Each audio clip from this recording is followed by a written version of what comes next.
Hey everyone, Poindexter here. Lieutenant Meier came back strong after recovering from the serious wounds he received a few weeks ago. In their last two sorties, both he and his wingman downed 4 heavy bombers. With his new rocket-equipped FW-190, Lieutenant Meier plans to continue his success against the Americans and score more victories in every sortie he flies. So, let's get started.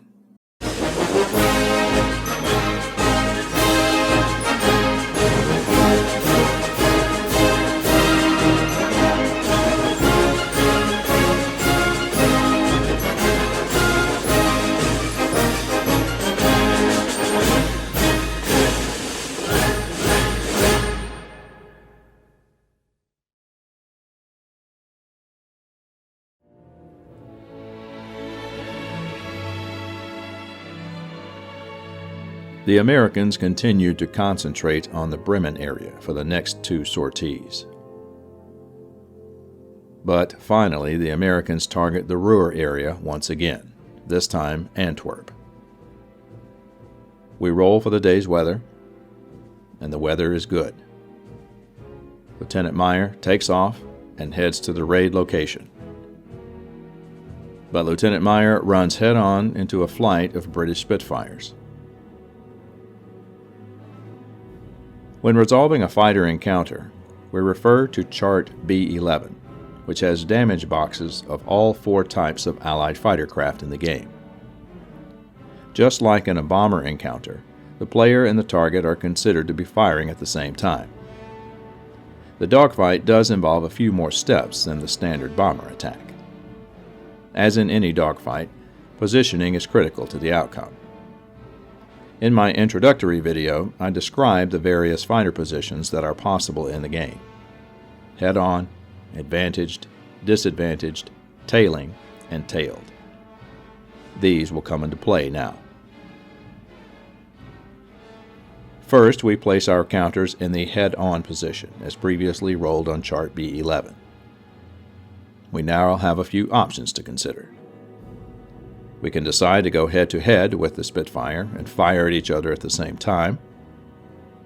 We can decide to go defensive immediately, either by drawing a combat card and referring to the defensive section in the middle of the card for the result. We can choose one of 2 standard maneuvers. And finally, we could use the option of calling on our wingman to assist, and again refer to the defensive section on the combat card. Looking closer at the Spitfire, we notice that it has a firepower of 10. Our FW-190 has 12.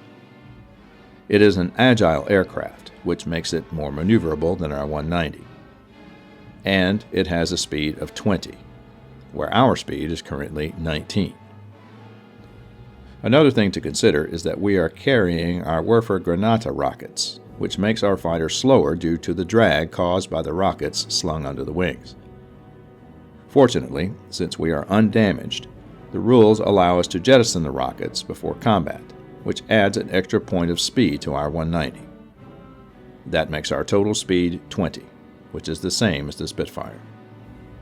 Regardless, tangling with this more maneuverable Spitfire will be a challenge. Lieutenant Meier decides to take his chances by drawing a defensive card. The first card will be the Spitfire, and the second will be ours. The first card indicates the Spitfire attack result, causing 3 hits to our 190. 1 hit is ineffective, but the port wing is struck along with the engine, but the engine armor absorbs the hit and does not cause us to lose precious speed. But Lieutenant Meier performs a tight turn, as indicated on the defensive section of his combat card.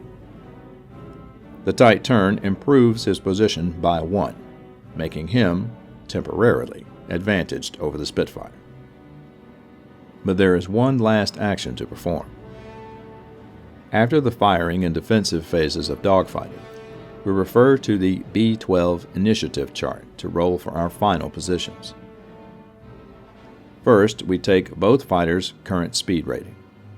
Both the Spitfire and 190 have a speed of 20. Next, we roll one 6-sided dice for each fighter and add the result to the speed rating. The Spitfire rolls a 6, and the 190 rolls a 4, for a total of 26 and 24 respectively. However, we also check for any modifiers present. In this case, we add another 2 points to the Spitfire's roll because it is an agile aircraft, which makes the Spitfire's final total a 28. Since the Spitfire has 28 and Lieutenant Meier has 24, there is a 4-point differential in favor of the Spitfire. Referring to the chart, a 3 to 4 net differential gains 1 position shift. So, the Spitfire goes from being disadvantaged to head-on once again. At this point, we would normally begin round 2 of combat, but Lieutenant Meier has a special skill up his sleeve. His reflexes skill also works against Allied fighters. In this case, reflexes can do one of 2 things. We can use it to gain 1 position after the initiative roll of a round of combat, or to fire first in a round. Lieutenant Meier will use his reflexes to gain a position shift on the Spitfire, returning it to a disadvantaged state. Being disadvantaged means the Spitfire cannot fire at us, but it can still perform defensive maneuvers via a card draw. We now begin round 2 of combat. Lieutenant Meier has the advantage over the Spitfire. As before, we will draw 2 combat cards, one for the attacker, the 190, and one for the defender, the Spitfire. Lieutenant Meier draws his attack card, and the Spitfire draws his defensive card. Lieutenant Meier attacks with 12 firepower and causes group damage to the airframe. When a target takes group damage, we refer to the section on chart B3, Bomber or Fighter Group Damage. The chart also indicates that when attacking a fighter or escort, all hits are scored on the airframe. Looking at the group airframe column, the Spit will take 1 hit to the controls, 1 to the airframe, 1 to the gunner, which is ignored in this case, and we roll for 2 extra random hits on the Aim at Airframe column. The airframe is hit again, and the Spitfire pilot suffers a light wound. But the Spitfire pulls a tight turn, gaining 2 positions because of its agility, and Lieutenant Meier is now disadvantaged. For the final phase of the combat round, we roll for initiative. Both fighters are at speed 20. The Spitfire will roll first, but will have a -1 modifier due to the pilot's light wound, and he will lose the +2 modifier for agility since his controls are damaged. And he rolls another 6 for a total of 26, but we remove 1 point for the light wound, making the final total 25. Lieutenant Meier rolls for initiative and rolls a 2, giving him a final total of 22. There is a 3-point differential in favor of the Spitfire, and he gains 1 position shift. It's not looking good for Lieutenant Meier, as the Spitfire is now on his tail. But it's a temporary advantage. Since the Spitfire pilot is wounded, he must break off combat at the first opportunity. Since he is tailing Lieutenant Meier, he simply peels off and flies away, which ends the combat. Fortunate to have come through this encounter with relatively light damage, Lieutenant Meier escapes from the Spitfire fighter sweep, and the encounter in this endurance box is ended. Lieutenant Meier moves into the next endurance box and tries once again to find the American bombers. And a roll of 11 means Lieutenant Meier makes contact with the bomber force and will attack from out of the sun. Since the raid is to Antwerp, it will be escorted by P-47s, which we will have to deal with at some point on this intercept. The group is made up of B-24 Liberators, and with the sun to his back, Lieutenant Meier can close into medium range immediately and take the first shot without any return fire from the bomber.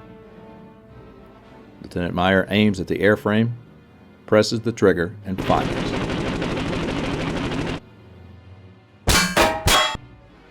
The airframe is hit twice, along with the port and board engine, with the fourth hit causing no damage. The B-24 doesn't return fire. Lieutenant Meier closes to close range. His firepower is down from 12 to 8 since he has exhausted his MGFF ammunition. Lieutenant Meier targets the airframe and fires at the bomber.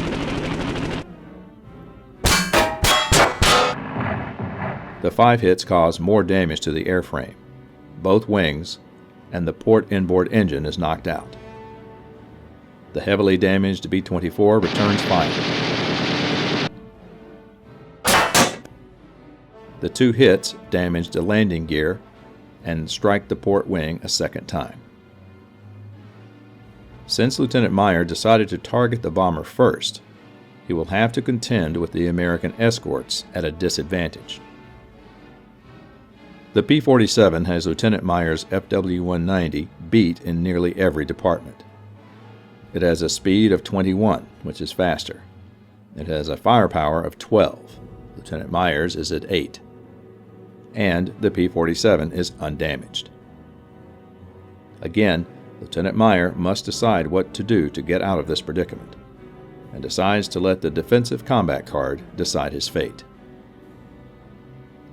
The P-47 makes 2 hits on the 190. One hit strikes the tail, but the second blows off the 190's port wing. Lieutenant Meier is forced to bail out.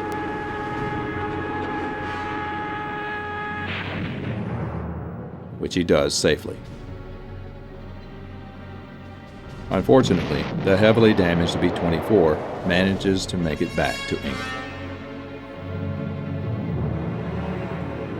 Since he was shot down, Lieutenant Meier will miss one sortie as he makes his way back to Bernay and waits for a replacement aircraft.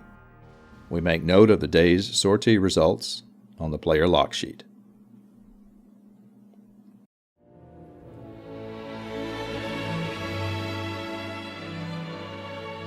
It is now the beginning of June 1943, and Lieutenant Meier awaits yet another American bombing raid. The weather is good, but the Americans target the Bremen area once again on the first sortie of the month. Out of range, Lieutenant Meier will have to stand down for this raid. We move on to the second sortie. The weather is good, and the Americans are close as they target Beaumont in France. Lieutenant Meier races to his fighter to intercept the force. Contact is made.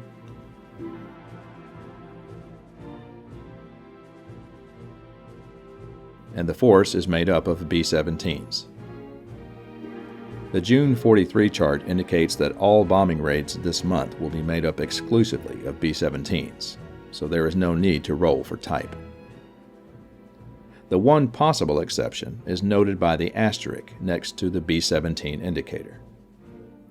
When we begin our attack against the B-17, we will roll 2 6-sided dice to check if the B-17 is actually a YB-40, which is a B-17 modified to carry numerous guns at the expense of bombs. Basically, a B-17 gunship. With its extra guns, the YB-40 will add 1 extra random hit to all its defensive attacks. Lieutenant Meier approaches his target head-on and from outside the range of the B-17's guns. We roll to see if this B-17 is actually a YB-40, and a roll of 9 confirms that this is a standard B-17. Lieutenant Meier fires his rockets, but the rockets miss the B-17, and the bomber remains in formation. Lieutenant Meier moves to long range. He targets the airframe and fires.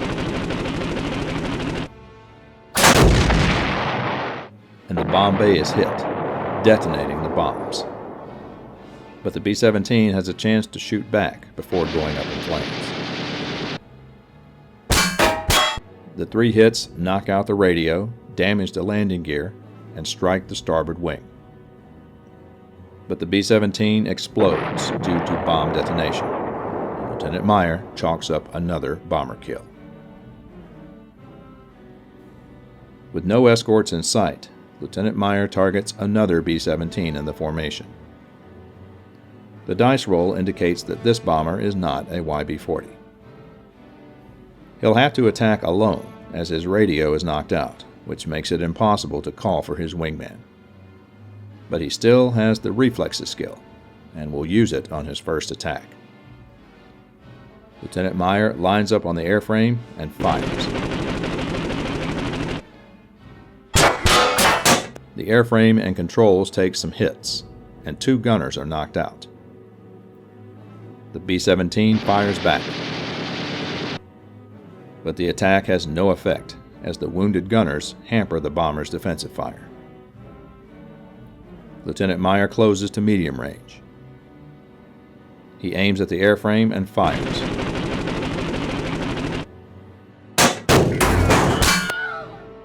The group hits further damage the airframe and controls, knock out another gunner, and kill the co-pilot. The shot-up B-17 returns fire, and Lieutenant Meier takes a hit in the port wing. Sensing victory is at hand, Lieutenant Meier moves to close range. He targets the airframe once again and fires.